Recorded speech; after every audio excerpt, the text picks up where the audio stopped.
My name is Phil, and I want to take you deeper into a story that didn't start with numbers, didn't start with money, and didn't start with any plan at all. It started with a feeling I carried for so many years that it became part of me, like an accent or a scar. I didn't even question it anymore. I just accepted it as the natural state of life. Maybe you know this feeling too, that quiet, persistent tension humming beneath everything you do. That sense that you're never fully safe, never fully stable, never fully ahead. It's the soundtrack of living paycheck to paycheck, even when the paychecks get bigger. It's the soundtrack of waiting for the next problem, the next bill, the next unexpected hit that throws everything off again. For most of my life, I didn't understand that this tension wasn't normal. I thought it was just adulthood. Everyone around me was stressed. Everyone around me was hustling. Everyone around me was tired. I honestly believed that peace was some kind of luxury emotion, reserved for people who grew up in homes with marble countertops and vacation traditions. People who went to schools where they learned about stocks before they learned about rent. People who inherited not just money, but calm. But let me tell you something I learned the hard way. Peace is not inherited, peace is built. And the moment you realize you can build it, brick by brick, dollar by dollar, decision by decision, that's the moment your entire life begins to shift. I've already told you how I reached my first 10,000 invested, but what I didn't tell you is what came after that. What changed inside me, what broke, what healed, what awakened. Because the truth is, the 10,000 was just the doorway. What I found on the other side was something I had spent my entire life searching for without even knowing its name. It was agency. It was the ability to make decisions without fear breathing down my neck like a ghost. It was the ability to say no. Not because I was stubborn, but because I finally knew what I wanted. It was the ability to slow down without feeling like everything would collapse if I wasn't constantly pushing myself to exhaustion. Before that milestone, I was living a life designed by fear. After it, I began designing a life built on intention. I want to tell you about one of the first moments where I realized just how deeply I had changed. It wasn't dramatic. It wasn't even about money. It was about breakfast. I was standing in a grocery store one morning staring at two brands of coffee. One cost $8, the other cost 15. Old me would have grabbed the $8 one automatically without thinking, without even checking the taste or the quality. Cheaper always meant safer. Cheaper meant responsible. Cheaper meant survival. But that morning, for the first time in my life, I didn't choose based on fear. I chose based on preference. I bought the $15 coffee not because I suddenly became reckless, not because I wanted to splurge, but because I realized something simple. I wasn't making the decision from scarcity. I was making it from stability. That moment didn't make sense to me at the time. It felt insignificant. But now, looking back, I realize it was the beginning of my new life. Because that was the moment I understood that money, when handled with calm and consistency, becomes something subtle, something invisible, something that supports your decisions rather than controls them. That's the thing. No one tells you about reaching your first meaningful financial milestone. The biggest transformation doesn't happen in your bank account. It happens in the quiet corners of your mind. It happens in the micro moments. It happens in the way you breathe. You go from holding your breath to actually feeling your lungs fill for maybe the first time. You stop waking up with panic sitting in your chest. You stop making every decision with the calculator of fear. You stop feeling like your life is one emergency away from collapsing. People think wealth is about luxury, but the first stage of wealth isn't luxury at all. It's relief. It's that first moment when you realize you're no longer drowning, you're floating, you're breathing, you're alive. After I hit 10,000, I noticed everything around me differently. I noticed the way my shoulders loosened when I paid bills. I noticed the way I didn't rush through grocery aisles anymore. I noticed the way I no longer snapped at people because of stress I never admitted I had. I noticed the way silence felt different, less heavy, less sharp. And most importantly, I noticed something new inside myself: patience. Before, I wanted everything fast: fast money, fast results, fast escape, fast transformation. Not because I was impatient by nature, but because I was operating from survival mode, and survival mode has no patience. When you're surviving, you don't think in years, you think in days, hours, minutes. You're always one step away from panic. But once I crossed that 10,000 mark, I suddenly found myself capable of thinking long term. For the first time, the future wasn't terrifying. It was open, it was spacious, it was something I could move toward instead of something I was desperately running from. I want to tell you a story I've never shared publicly. A few weeks after hitting the milestone, I was invited to a work dinner. Nothing fancy, a chain restaurant with dim lighting and overpriced appetizers. Normally, I would have gone with that quiet fear in the back of my mind, calculating every menu item, pretending to be relaxed while internally trying to predict exactly how much the bill would be. But that night, something strange happened. I wasn't scared. I ordered what I wanted, not the cheapest thing on the menu. I didn't keep checking my bank balance. I didn't feel that embarrassment in my stomach that used to show up every time the bill hit the table. Instead, I felt present. I laughed. I talked. I listened. I was there, not trapped in my thoughts. And when the bill came, I paid my part calmly, like a normal human being. It sounds ridiculous, but that moment made me realize just how deeply financial anxiety had controlled my entire personality. I always thought I was introverted or awkward or socially withdrawn, but no, I was just stressed. Stability didn't just change my finances, it changed me. I became softer, kinder, more patient with others, more patient with myself, less reactive, less scared of conflict, more honest about what I wanted. Why? Because fear takes up so much of your mental bandwidth that once it leaves, your entire identity opens up. I want you to understand something that took me years to learn. Financial peace is not about money, it's about safety. And safety is the foundation of being fully human. When you're not safe, you shrink. You make yourself smaller. Your dreams get quieter. Your ambitions weaken. Your creativity dries up. You stop imagining because imagination is a luxury of people who aren't afraid. But when you reach your first real milestone, when you cross that 10,000 threshold, you unlock an ability you haven't had since childhood: the ability to imagine again. I started dreaming differently, not the frantic dreams of someone trying to escape their life, but the calm dreams of someone building something meaningful. I started imagining possibilities instead of risks. I started seeing pathways where before I only saw walls. And here's the part that still amazes me. Once I started thinking differently, opportunities began appearing in places I had never noticed before. Not because the world changed, but because I changed. Fear narrows your vision, stability widens it. 6 months after hitting my milestone, I asked for a raise at work. The old me would have never done that. The old me didn't believe he deserved more. The old me didn't believe he had leverage. The old me was too scared of hearing no. But the new me, the me who had invested consistently, who had built tangible proof of discipline, who had created something out of almost nothing, that version of me walked into the office with quiet confidence. And I got the raise. Not because I suddenly became more skilled, but because I finally valued myself. And people treat you the way you treat yourself. That raise didn't double my income or change my life, but it did something more important. It confirmed that I was no longer living from fear. What came next was something I never expected. As my investments continued to grow, slowly, steadily, quietly, I noticed a new feeling I had never experienced before: trust. Not trust in the market, not trust in luck, but trust in myself. I trusted myself to make good decisions.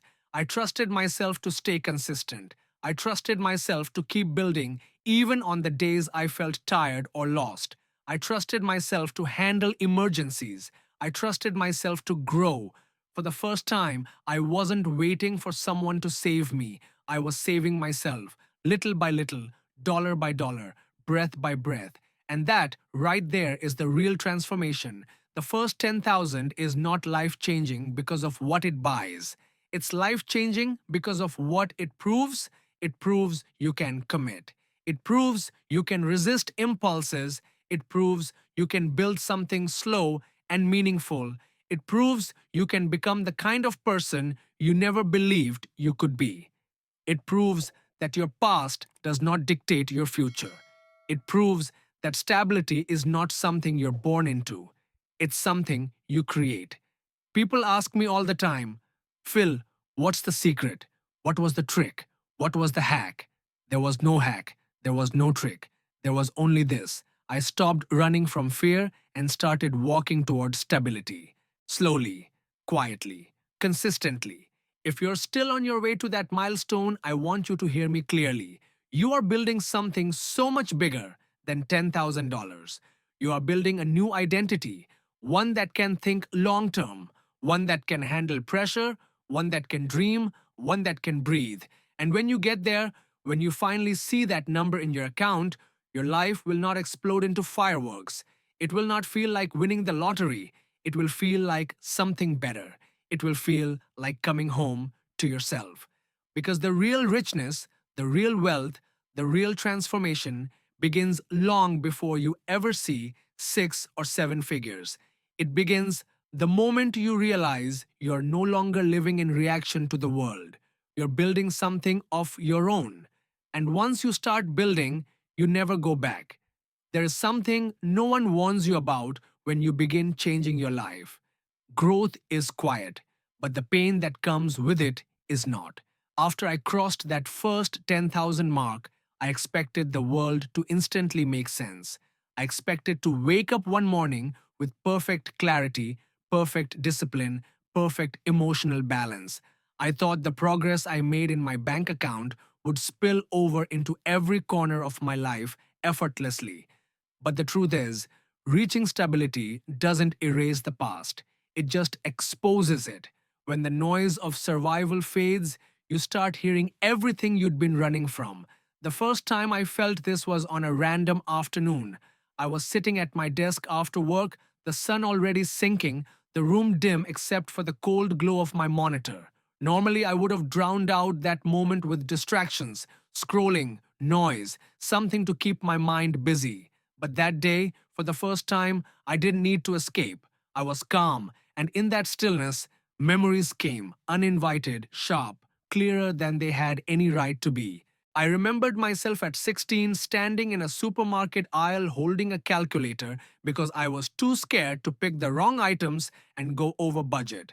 I remembered the way the fluorescent lights hummed above me, how my palms were sweating, how I kept recounting the prices because the numbers didn't feel real. I remembered the look the cashier gave me when I paid in crumpled bills and coins I'd spent an hour sorting on my bed the night before. I remembered the embarrassment, the fear of being that kid, the one who held up the line, the one who couldn't buy things without anxiety, the one who never felt normal.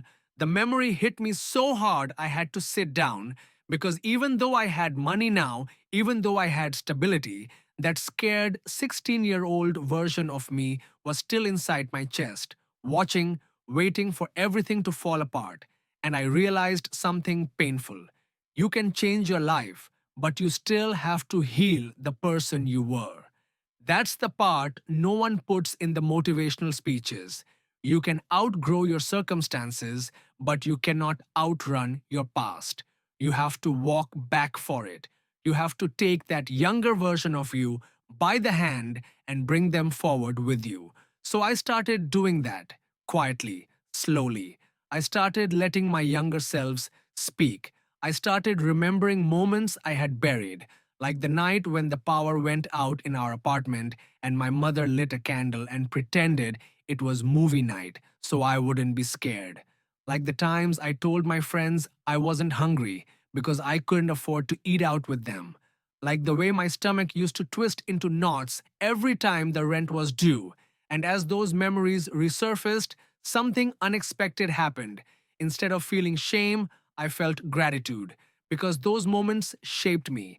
They carved into me a kind of patience, a kind of quiet resilience, a kind of understanding of the world that no school could teach. People love to say hardship builds character. What they don't say is that it also leaves cracks.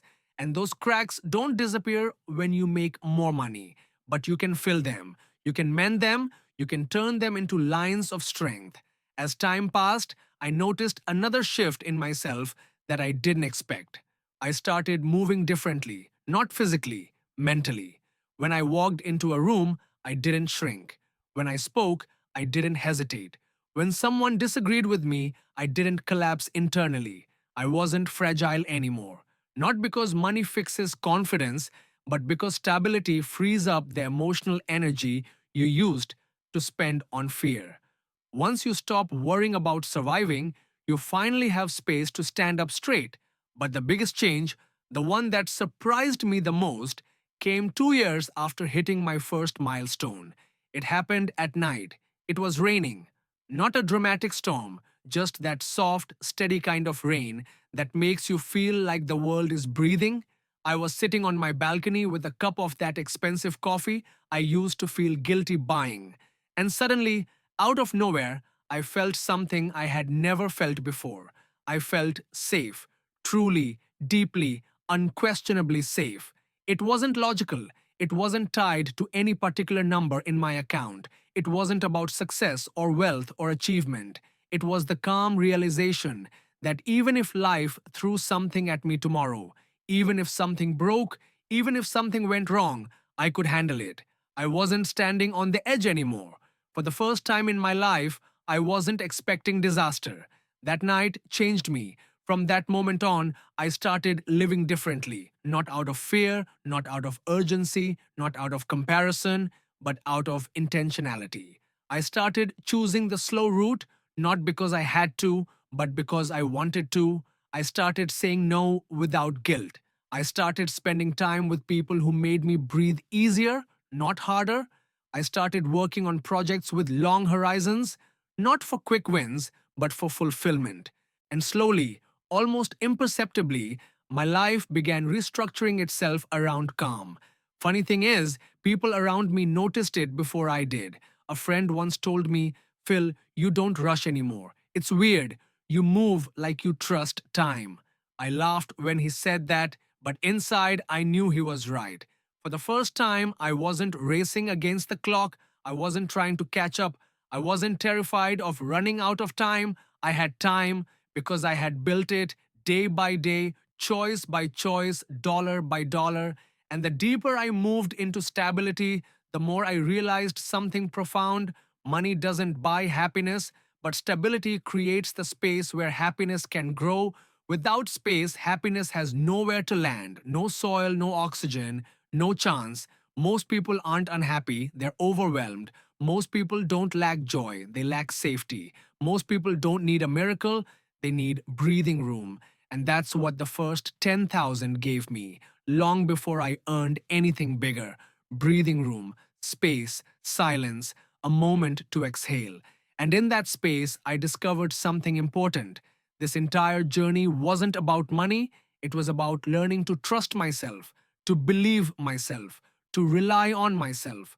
Because here's the truth I had to learn: no amount of money makes you feel safe until you feel safe with yourself, until you trust your discipline, until you trust your consistency, until you trust your ability to recover, until you trust your future self as much as you trust anyone else. Once I understood that, everything changed. My decisions became clearer, my relationships became healthier, my boundaries became stronger, my ambitions became calmer, but bigger. Because calmness isn't the opposite of ambition, fear is. When fear fades, ambition can finally breathe.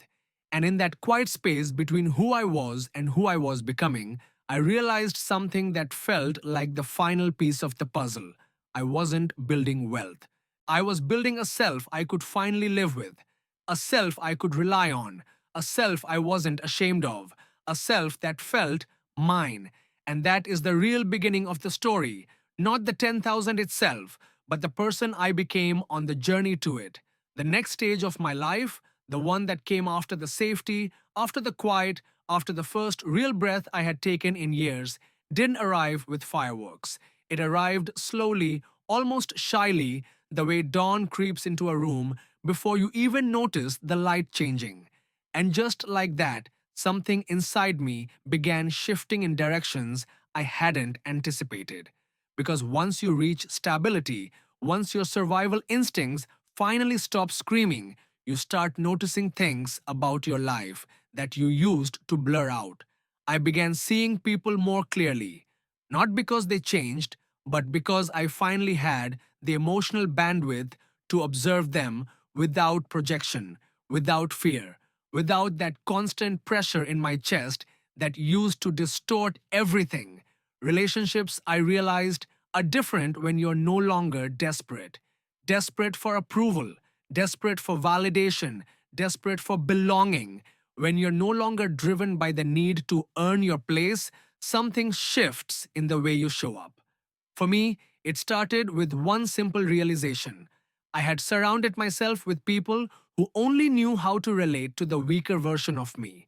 Not because they were bad people, but because that was the only version of me I had ever allowed to exist around them.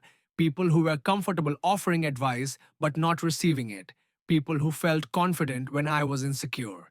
People who needed me to struggle so they could feel a little taller. I didn't see it then. But when I grew, those friendships didn't grow with me.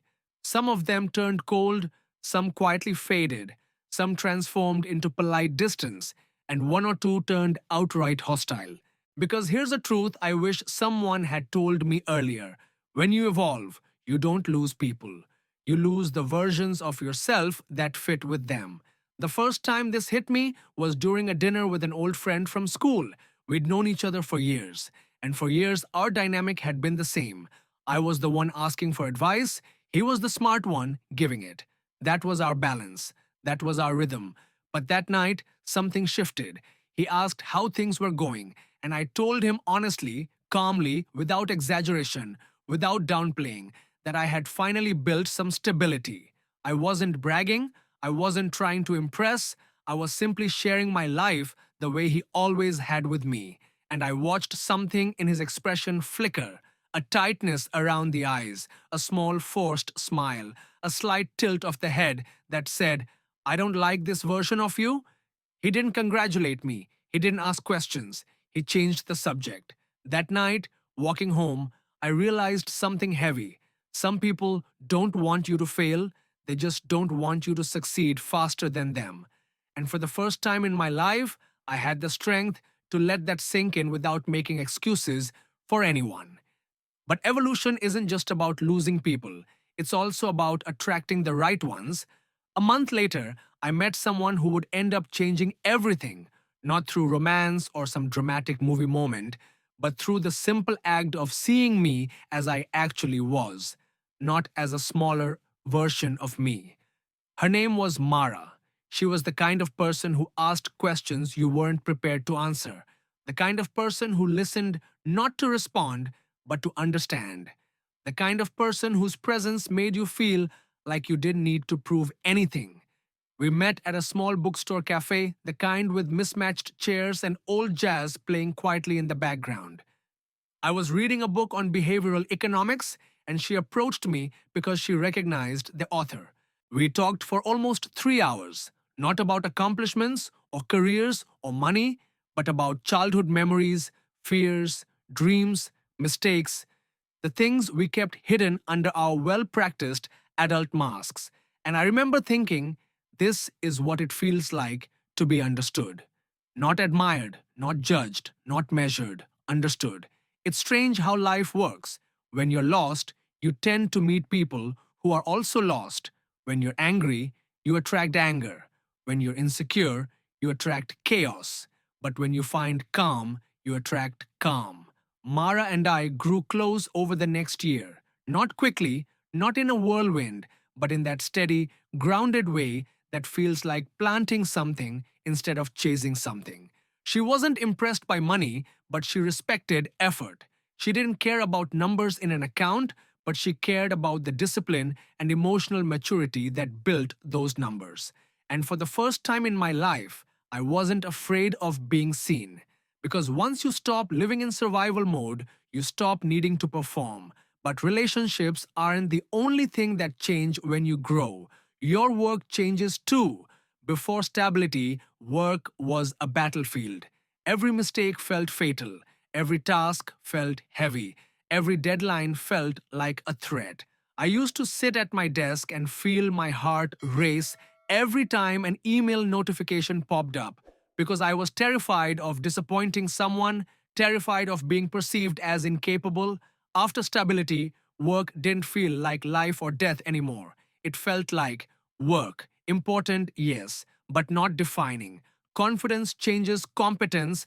When you're not scared, you think clearly. You communicate better. You take initiative instead of waiting for permission. You stop over explaining your ideas. You stop second guessing every decision, and people notice. My boss once told me, Phil, I don't know what happened to you this year, but it's like you finally stepped into your potential. I smiled politely, but inside I knew the truth. I had always had the potential. I just hadn't had the emotional capacity. Survival mode steals capacity. Stability returns it, but perhaps the most surprising transformation came from a place I didn't expect: my relationship with time. Before, I always felt behind other people, behind society's expectations, behind some imaginary version of my life that was supposed to exist already. Every birthday felt like a countdown. Every year felt like a race against failure. Every day felt like I was trying to catch a train that had already left. But once stability arrived, time felt flexible. Suddenly, I wasn't rushing. I wasn't comparing. I wasn't panicking that I wasn't there yet. Because for the first time, I understood something powerful. There is no there, there is only here. And who you become while walking is infinitely more important than where you think you're going. That truth didn't arrive in some dramatic revelation, it formed slowly inside me, like a stone being polished by years of running water. And once it finally settled, once it finally clicked, I felt something unlock inside my chest. A kind of freedom I didn't know existed. Because when you stop treating life like a finish line you're sprinting toward, you start noticing the parts you used to run past. You start paying attention. You start being present. Not out of obligation or discipline, but because it finally feels safe to exist in the moment without worrying about the next one. And that's when I realized that the journey I'd been documenting, the numbers, the milestones, the discipline, wasn't the real story. The real story was something quieter, something deeper, something harder to measure. It was the story of learning to trust myself with my own life. For years, I thought wealth was about money. I thought it was about numbers, charts, percentages, graphs, strategy. And yes, those things matter. They matter a lot, but they're not the piece that changes you. What changes you is who you have to become to earn stability. What changes you is the discipline you build when no one is watching. What changes you is the identity you grow into along the way. I didn't expect any of this. I didn't expect to confront my childhood. I didn't expect to lose friends. I didn't expect to meet someone like Mara. I didn't expect to feel safe one night on a balcony with the rain. I didn't expect to stop running. I didn't expect to start understanding myself. You think you're building savings, but you're actually building a backbone. You think you're building wealth, but you're actually building emotional stability. You think you're building a plan, but you're actually building a life. Funny how that works. And then, in that new life, in that calmer version of existence, something else began forming. Not suddenly, not loudly, but gently, like a leaf uncurling in the sun. A simple thought, a quiet idea to help others walk the same road, not by preaching, not by lecturing, not by flexing achievements, but by being honest about what the journey actually feels like, not the polished Instagram version, the real version, the messy version, the version with fear, self doubt, relapses, guilt, late night spirals, childhood ghosts, broken friendships, and rebuilt identities. People don't need perfection, they need real. So I started sharing, slowly at first, anonymously, writing small posts online about money psychology, about financial trauma, about stability, about identity, about growth. I didn't attach my name. I didn't expect anything. I just wrote what I wish someone had told me when I was younger. And to my surprise, people responded. Not with applause, with gratitude, with stories of their own, with sentences that sounded painfully familiar. I thought I was the only one who felt like this. I didn't know other people grew up this way. I thought I was just bad with money. I didn't realize I was scared of it. I didn't know stability could feel emotional. I didn't know growth could feel lonely. I read those messages, and something in me softened because for the first time I understood that my pain hadn't been wasted. It had become a bridge. And so I kept writing, kept sharing, kept telling the unpolished truth, not to build a brand, not to chase fame, but because it felt like the most honest way to honor the younger version of myself. The boy counting coins under fluorescent lights, the teenager pretending not to be hungry, the young adult overwhelmed by bills. And strangely, sharing my story became another form of healing. Because when you speak your truth, it loses its power to scare you. But the biggest moment, the moment everything in this journey finally clicked into place, came on a day that didn't look special at all. No celebration, no milestone, no achievement. I was simply cleaning my apartment one Saturday morning when I found an old notebook tucked behind a drawer. Inside were the goals I had written 7 years earlier. Stop living paycheck to paycheck. Save $300 in an emergency fund. Stop being scared of money. Feel stable. Stop rushing. I sat on the floor and stared at that page for a long time because I had accomplished every single thing on that list. Not in the way I imagined, not in the timeline I had hoped, and not without pain, but I had done it. And I realized that the person who wrote those goals, the scared, overwhelmed, exhausted version of me, had no idea who he would become. He had no idea how much strength he already had. He had no idea that the storm he was living through would shape him into someone capable, resilient, steady. He had no idea that one day he'd sit on a clean apartment floor, flipping through an old notebook, smiling with both sadness and gratitude for the person he used to be. That was the moment I understood. My past didn't define me, it prepared me. All those years I felt broken, I was actually being built. All those years I felt lost, I was actually being shaped. All those years I felt behind, I was actually becoming someone who could handle what he was asking for. Growth doesn't feel like growth when you're inside it. It feels like chaos, like confusion, like doubt, like failure. It feels like taking one step forward and two steps back. But when you finally step out of the storm and look back, you see it clearly. Nothing was wasted. Every part mattered. Every scar taught something. Every delay protected something. Every struggle carved strength. And now, standing here, not rich, not perfect, not finished, but stable, calm, grounded, I understand the real lesson. You don't build wealth first, you build the version of yourself who can hold wealth. The money comes later. The maturity comes first. The discipline comes first. The identity comes first. The healing comes first. Because in the end, wealth is not the destination. Wealth is the side effect of becoming someone stronger. And that's the truth no one tells you. You're not just building your finances, you're building your future self. A self who can breathe, a self who can rest, a self who can trust, a self who can finally stand still without fear. If you're still in the storm, keep going. If you're still counting coins, keep going. If you're still scared of tomorrow, keep going. If you're still doubting yourself, keep going. You are not behind. You are becoming. And one day, maybe sooner than you think, you'll look back and realize the same thing I did. You weren't failing, you were forming.